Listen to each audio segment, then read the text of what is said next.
As Thomas Jefferson once wrote, "The God that gave us liberty and life gave them to us at the same time." Moral clarity is an essential virtue in our world today, and for 60 years, cynics and skeptics have proven that we have been looking to false choices in the Middle East.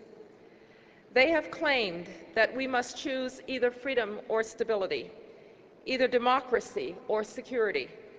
They have said that the United States could either uphold its principles or advance its policies.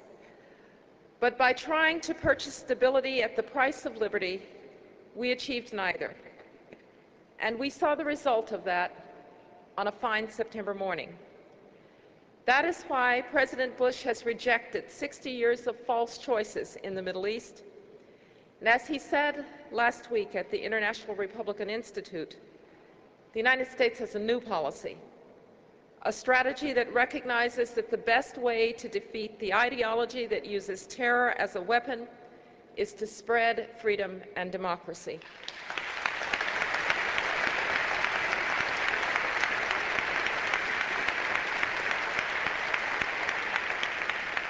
The President holds the deep belief that all human beings desire and deserve to live in liberty.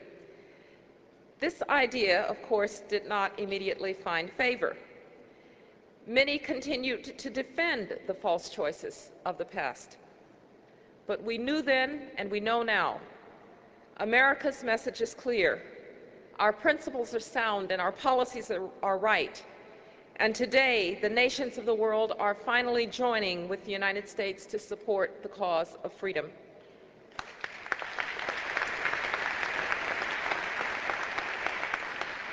We measure our success in the democratic revolutions that have stunned the entire world.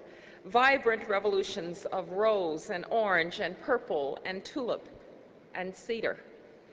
The destiny of the Middle East is bound up in this global expansion of freedom. The days of thinking that this region was somehow immune to democracy are over. Working with our G8 partners, the United States has created the broader Middle East and North Africa Initiative to build partnerships with people in the region who are working for greater liberty. The flagship of this bold new policy is the Forum for the Future, an unprecedented international venue to amplify the voices of reform that are redefining the region. Together, we will tackle the urgent goals of the Forum: political openness, economic liberty, educational opportunity, and the empowerment of women. Today, nations all across the world are speaking a common language of reform, and they are helping citizens throughout the broader Middle East to transform the parameters of debate in their societies. The people of this region are expressing ideas and taking actions that would have been unthinkable only 1 year ago. Some in the Arab media have even asked why the only real democracies in the Middle East are found in the quote-unquote occupied lands of Iraq and the Palestinian territories. What an incredible thought. Today, citizens in the region are demanding that their governments respond to this simple, audacious question. And many states will have to answer their people's call for genuine reform.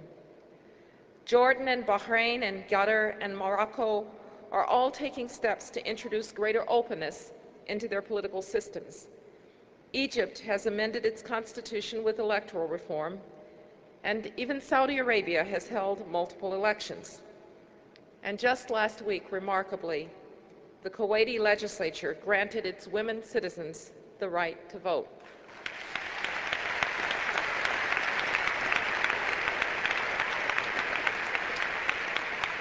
Kuwait's recognition that it must include all of its people in political life is hopefully an example that its neighbors will follow.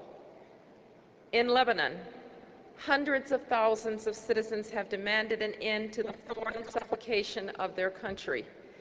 With strong international support, led by the United States and by France, And with an explicit mandate from the United Nations Security Council, Syria has gotten the message loud and clear that it is not welcome in Lebanon.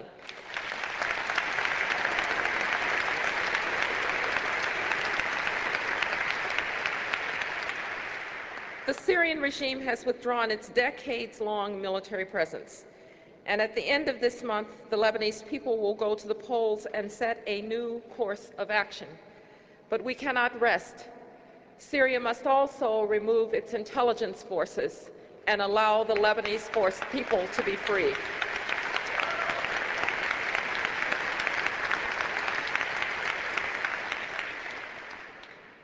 To be sure, a vital source of inspiration for all of these reformers comes from the people of Iraq, who defied threats of murder to vote in free elections in January.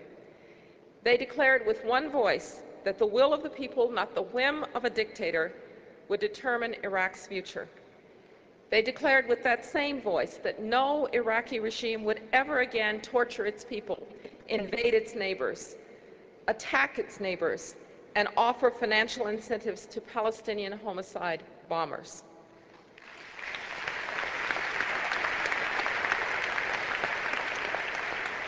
Today, Iraq has a transitional government that will soon begin framing a new national constitution. Free nations everywhere have rallied to Iraq's side. There is a coalition of 30 countries helping the Iraqi people to defend themselves from murderers and terrorists. NATO is training Iraq's army officers, police forces, and civilian administrators. And next month, at the request of Iraq's new government, the United States and the European Union will co-host an international conference to build greater support for democracy, prosperity, and security.